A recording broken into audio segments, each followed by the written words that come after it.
This is week 5. Let's get right into it. Tyler, you saved your season last week, so I give you the stud of the week.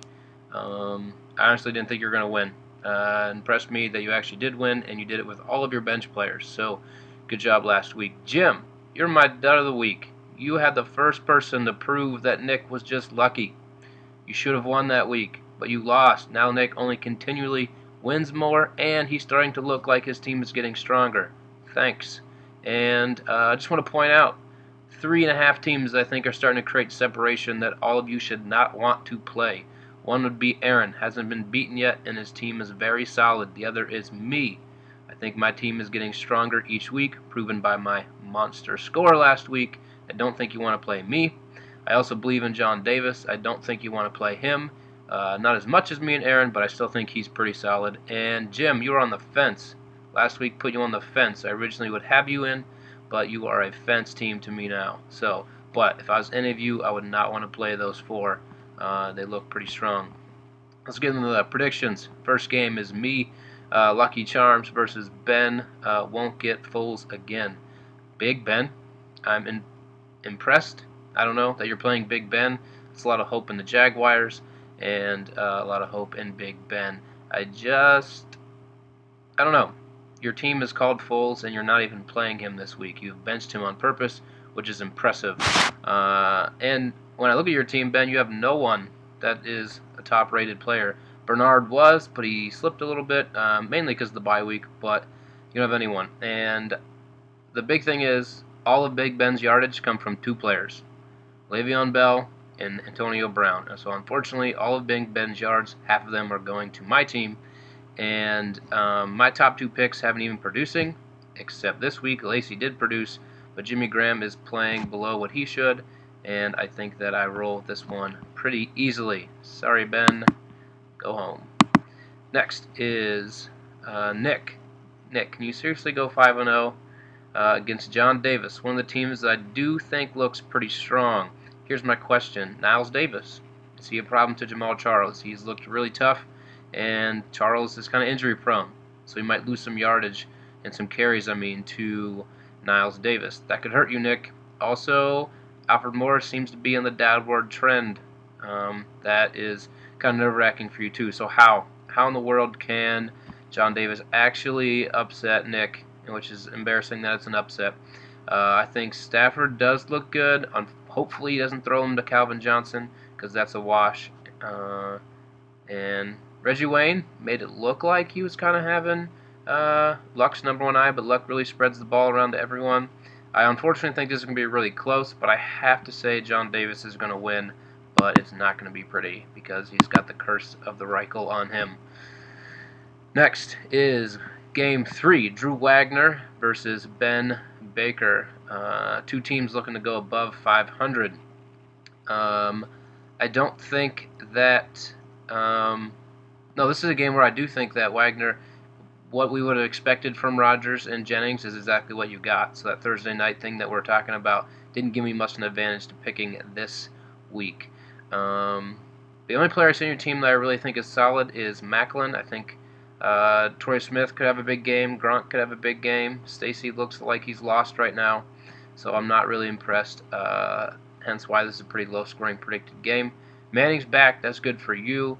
I'd like to see more yards out of Bush. I haven't really seen a whole lot, but I do like 2 receivers. Eddie Royale looks pretty tough, and Emmanuel Sanders seems to be Manning's number 1 target, which is really hurting Demaryius Thomas right now. Please pick up a defense, and if you do, which I'm assuming you will win. Get a defense, and the game is yours, Ben Baker. All right, next is Aaron, undefeated as well, versus Jim Black. This is called Game of the Week. This is what I see. Both teams very consistent. Players are putting up good numbers. None of them are really relying on I was really good like one week and then just okay the next week. I also see kind of the top players in each position. Aaron has about 4, and Ryan, Lynch, Brown, and Walker. And Jim, you also have 4, in Cutler, Murray, Jones, and Donnell. Donnell is kind of a reach there because that was only 1 week, but it was such a good week we can assume that Eli will throw the ball to him. Here's where the separation happens. I think Aaron even has 2 players right now that are getting better slowly, and that's Frank Gore and Keenan Allen. So I think that puts him over the edge, and he wins and stays undefeated.